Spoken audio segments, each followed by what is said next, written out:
You are Locked On Braves POSTCAST, part of Locked On Sports Atlanta, your team every day.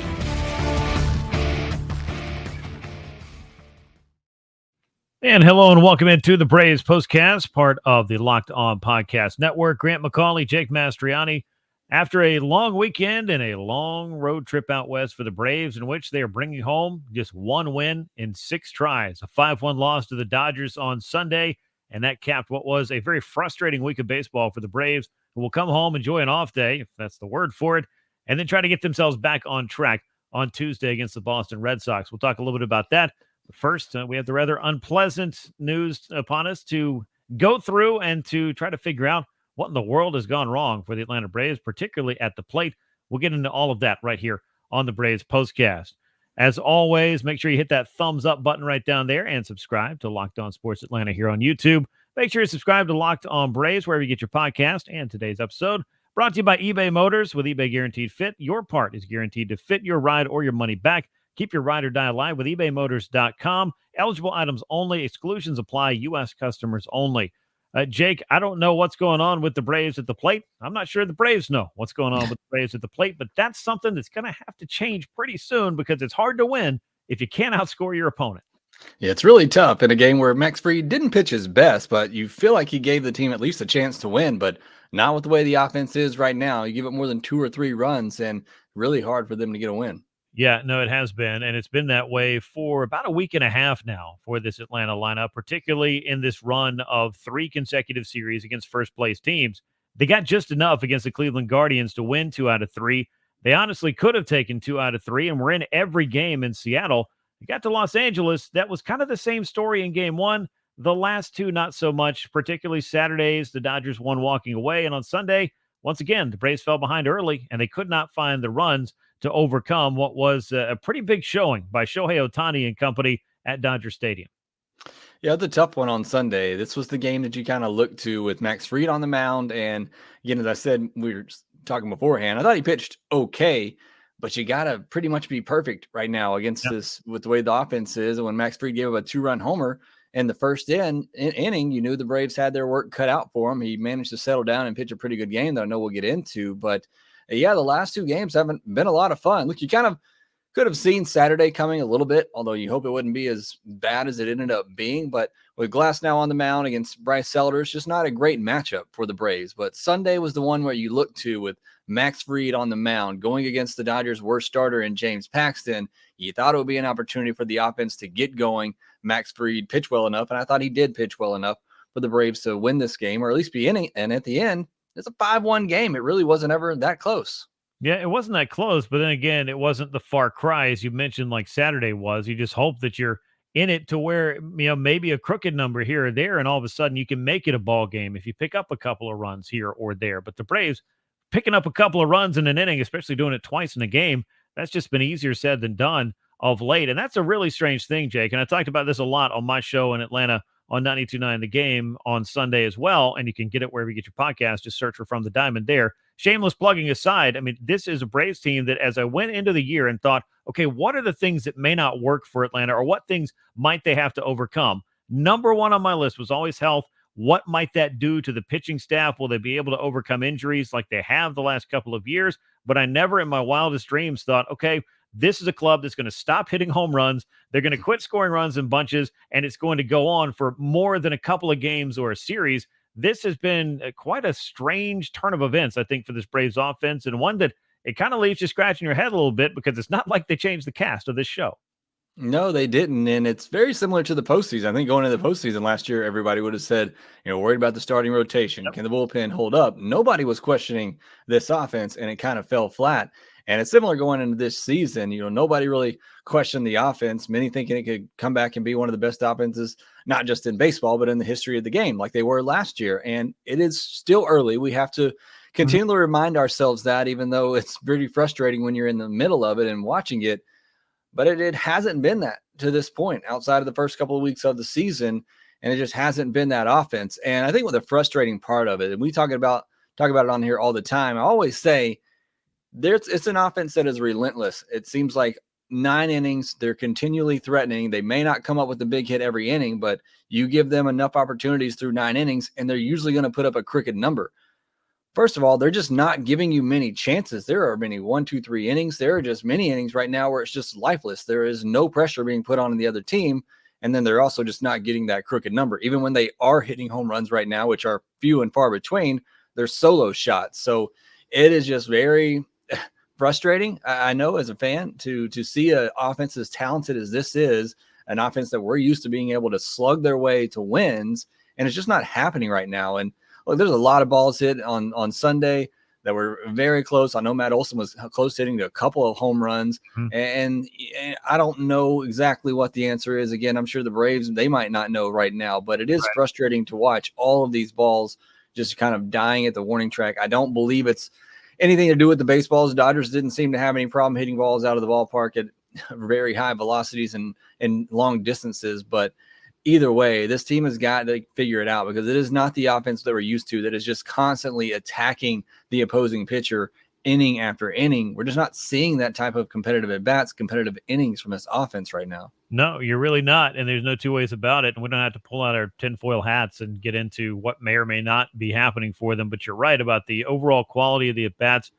Really 1 through 9, it kind of varies, and obviously the results aren't what they're looking for, and as frustrated as it can be to watch it, I'm sure it's as equally, I'm sure it's more frustrating to go through it because you're the one living it, but that's kind of what this game requires. And the good teams, I think, find ways to navigate through that, to put that behind them and to focus on the next day and the task at hand. And the Braves have been very good at that, but that really hasn't changed the results here lately. There's just no getting around it.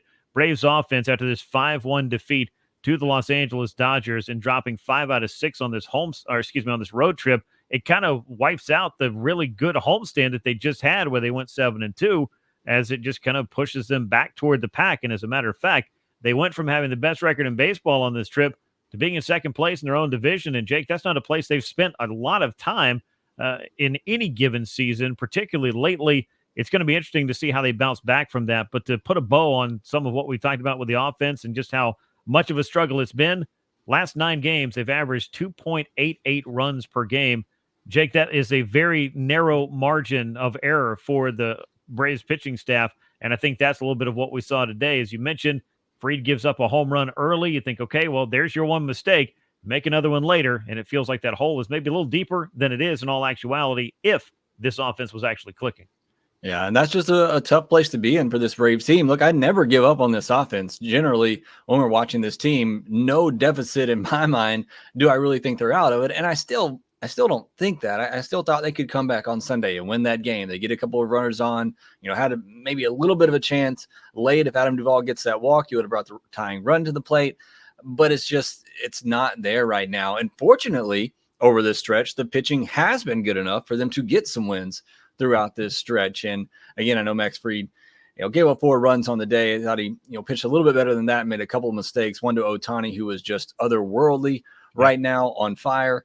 But again, it's just with the way the offense is at the moment, you got to pretty much be perfect. Anything over, as you said, 2.8 runs. So anything over 3 runs right now, and you feel like you don't have a great chance of winning that game.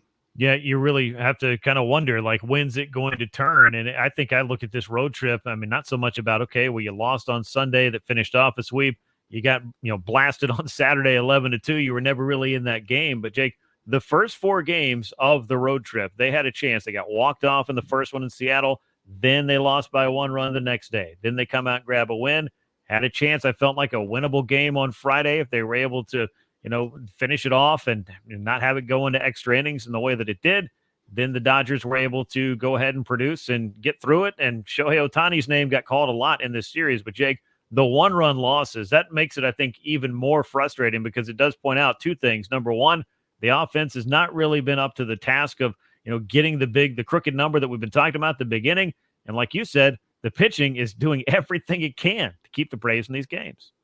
They are, and they're doing a fantastic job. And, eventually, if that holds up, I think this team is going to take off because this offense has to get going at some point. It's just far too talented of a team to be producing, or rather not producing like they are at the moment. But, if you'd have told me after this road trip that the Braves went 3-3, they lost the series in LA, I would have said, fine. That is a perfectly fine road trip with the way the offense is playing right now, and they had a chance to do that. You had a lead in that Seattle series. AJ Minter gives up the walk-off home run there, and then you had that extra innings game as well where Iglesias makes a really good pitch, and like I said, Ohtani is just covering everything right now, and he's a really good player.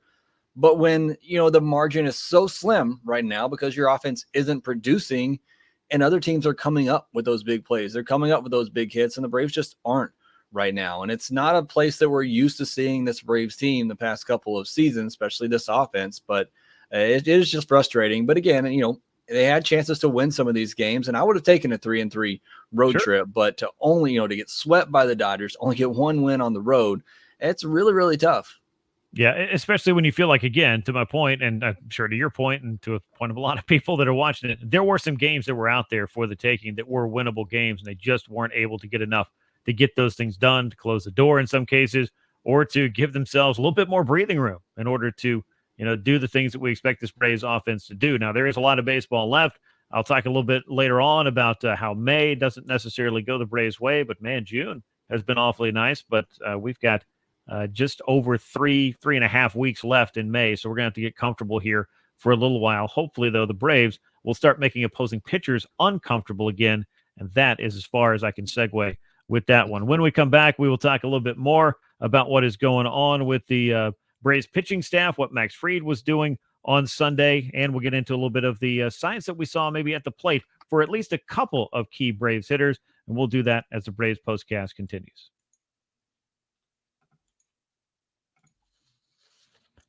Passion, drive, and patience are the formula for winning championships. They're also what keeps your ride or die alive.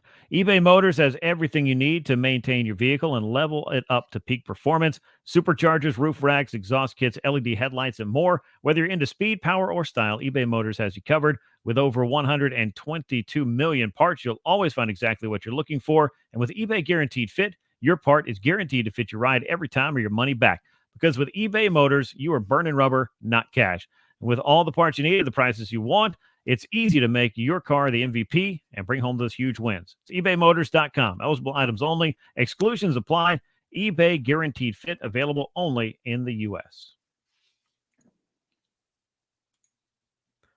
Well, Jake, let's go through the line score and the box score of this game, which unfortunately for the Braves, and as you mentioned, hits-wise, they tied the Dodgers there. Runs-wise, not so much. Braves a run on 5 hits, 1 error. Dodgers 5 runs, 5 hits, no errors. The losing pitcher, of course, is Max Fried. The winner was James Paxton. You've mentioned a few times, and I don't say this to nitpick anything you're saying, but if he is their worst starting pitcher, 4-0 with a 3.06 ERA, the Dodgers will probably take that. But I think they'd like to have some of their bigger names back so that they can get this rotation going a little bit more to their liking. Overall, though, just a frustrating day's worth of baseball. But Fried, 7 innings pitched, only 4 hits allowed. Unfortunately, 2 2-run homers. He walked 3. He struck out 7. Not a bad outing for Max Fried, but again, not a lot of breathing room with this Braves offense lately. No, there's just not. And you make a mistake like that in the first inning, and it seemed like he was struggling to find that curveball. He gave up, hung one to Ohtani that he absolutely destroyed, and then he hit Freddie Freeman with one. Just really couldn't find that curveball early in this outing, and then settled down, kept the Braves in the game, and then unfortunately gave up another 2-run homer later in the game to Teoscar Hernandez. But overall, only 4 hits allowed for Max Fried. 3 walks, you don't love that, especially 2 of them to the number 9 hitter in Austin Barnes. But, for the most part, I thought Max Fried threw the ball really well, pitched through seven innings. And, that's somewhat helpful with the bullpen, giving them a little bit of rest. And, you do have the off days coming up, but Max Fried's the guy I kind of wanted out there right now. I think he's been throwing the ball much better as of late. Like I said, only 4 hits today.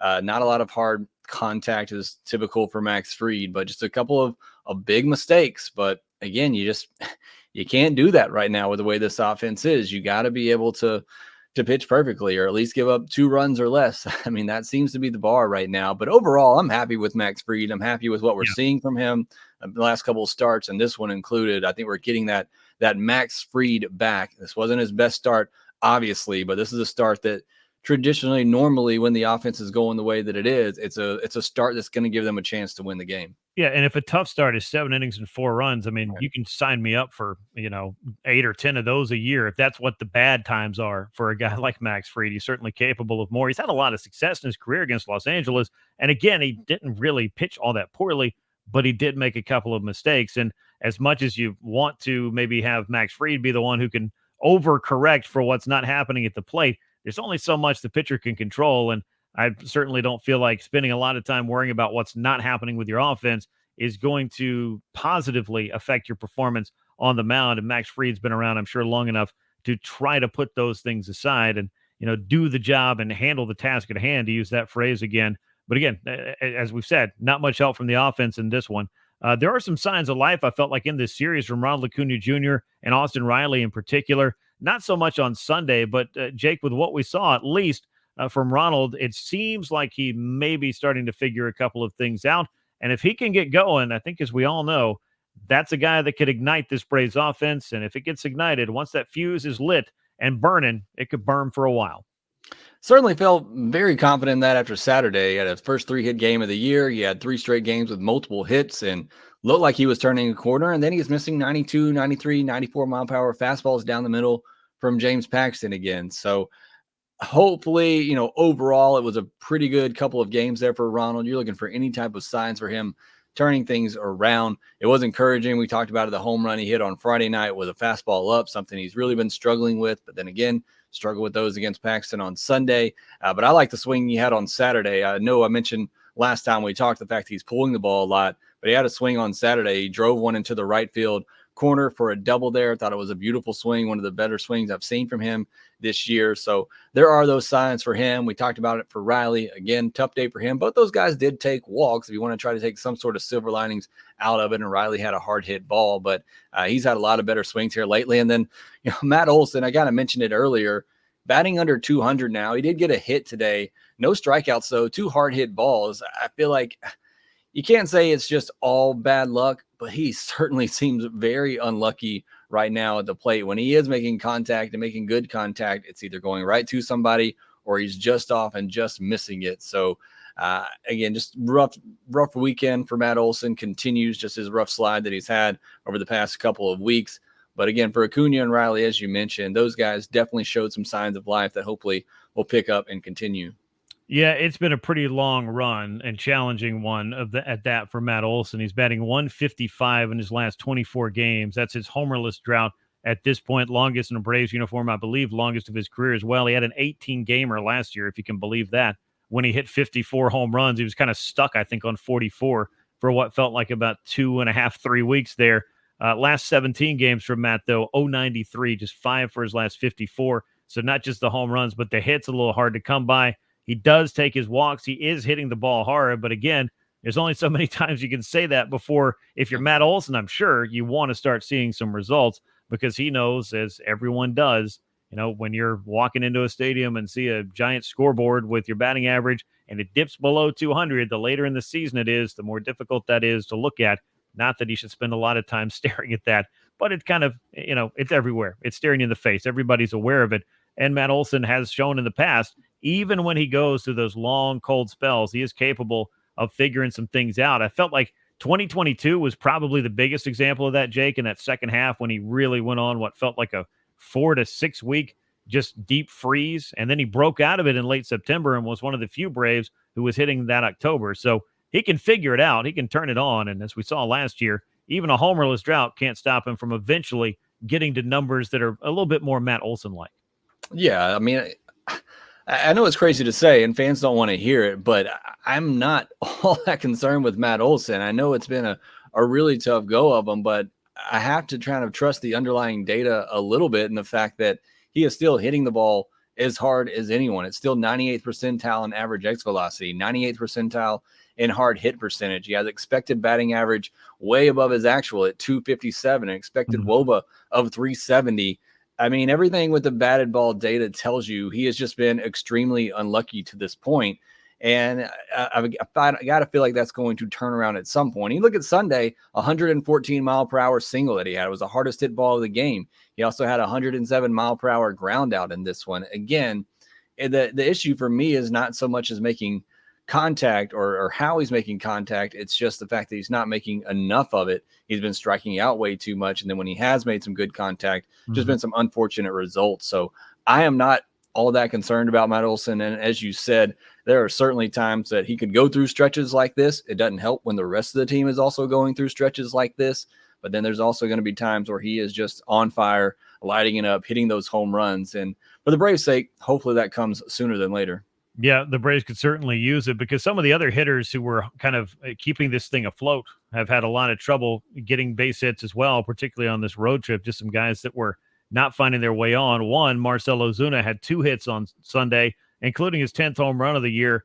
If you're not going to get it from some of the other guys, it was nice to have it from Marcell Ozuna, and it'd certainly be nice to see him maybe turn that on again and give the Braves a little bit more of what they were getting over that first month, because Ozuna was pretty much the driving force of this Braves offense for a while. You're not asking him to do it for 162 games. He's got plenty of help there, but you got to start getting somebody, or somebodies, plural, to start getting it figured out for the Braves so they can get this run-scoring attack going again. When we come back, we will talk a little bit more about this road trip, kind of wrap that up. We also have to talk, unfortunately, about a rather notable pitching injury for the Braves, and we'll take a look ahead to the series against the Boston Red Sox. All of that is coming your way as the Braves Postcast continues. Prize Picks is America's #1 fantasy sports app with more than 3 million members. It's the easiest and most exciting way to get in on the action while you watch your favorite sports and players. Baseball season in full swing. We're already in the second full month of the year. Hard to believe. Don't miss your chance to add your favorite players from the diamond in your Prize Picks entries. Whether it's strikeouts, RBIs, first inning runs, whatever it is, take your pick of more or less and add them to your Prize Picks entries today.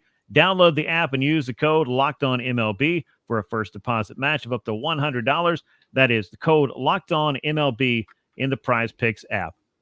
The smash hit mobile game Monopoly Go lets you compete with your friends for the most riches and the biggest empire. It's a Monopoly you love, but on your phone anytime, with tons of new twists, including leaderboards to compare your progress with your buddies. You can play on countless dynamic Monopoly boards, make your friends bankrupt by smashing their landmarks with a wrecking ball, and charge other players rent for your iconic properties. You can even work with your friends and crack those community chests and in tournaments to get extra rewards and climb that leaderboard. Download Monopoly Go now. It's free in the App Store or Google Play. Well, Jake, the Braves, I think, will be happy to come home. They will probably be even happier with another off day, considering how this road trip played out for them. I think that a couple of off days this week could be a little bit helpful, at least if you do feel like guys are starting to press at the plate. But a 1-5 road trip bumped the Braves not only from the best record in Major League Baseball, but to second place in the National League East, as I talked about earlier. They've got 2 games against a Boston club that is, not necessarily bad, not necessarily good. They're certainly trying to figure out a few things, navigate a few injuries themselves. Should be an interesting series for Atlanta as they get to come home briefly before heading right back out on the road to face a Mets club that looks a lot better than the last time.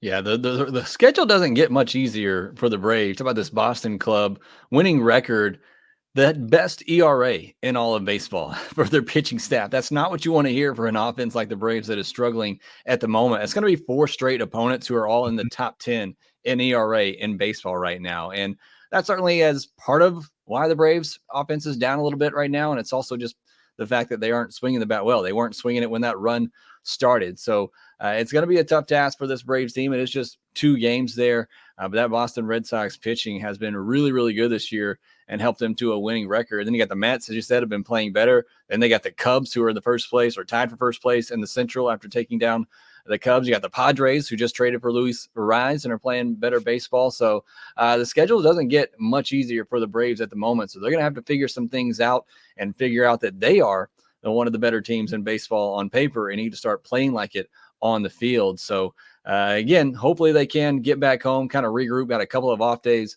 this week, got to figure some things out. But again, it's going to be tough against that Boston Red Sox pitching staff. It definitely will be. I'm glad we don't have to try to make sense of the Luis Ariz trade from the Marlins perspective. That's not the show we're doing today, but man, it's still a head scratcher. Be that as it may, unfortunately for the Braves, as good as the pitching staff has been, starting rotation is really stabilized. They continue to give a lot of innings that helps keep this bullpen as rested and as healthy as you can, but you're not going to be able to avoid injuries regardless. Pierce Johnson dealing with some elbow inflammation, 15-day IL. doesn't sound overly serious, but Jake, a couple of weeks without your primary right-handed setup, man, is not anything that any bullpen wants to deal with. I know they've got Joe Jimenez. He's also terrific. AJ Minter has done a good job for the Braves by and large over the course of the season as well. And you still got your closer in place, but Pierce Johnson was in charge of some pretty important high leverage innings. And that's going to be at least a little bit of a challenge for this bullpen to deal with as they go forward for the next couple of weeks.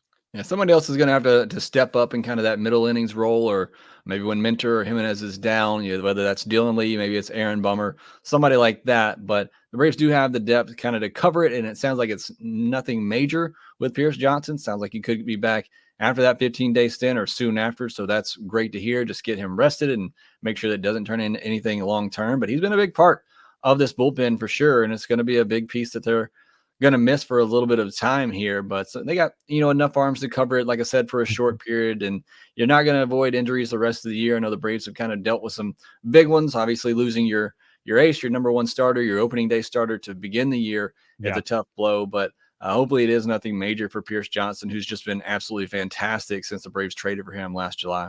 Yeah, he really has been. And obviously the Braves were happy to have him and Joe Jimenez come on back and be a part of the bullpen this year. And hopefully for him, a couple of weeks of rest will get him right back where he needs to be, which is pitching meaningful innings for the Atlanta Braves late in games. As we look at this Boston series, you mentioned that Atlanta continues to see more good pitching. The Guardians, the Mariners, and the Dodgers all gave the Braves plenty to deal with. All of those first-place clubs.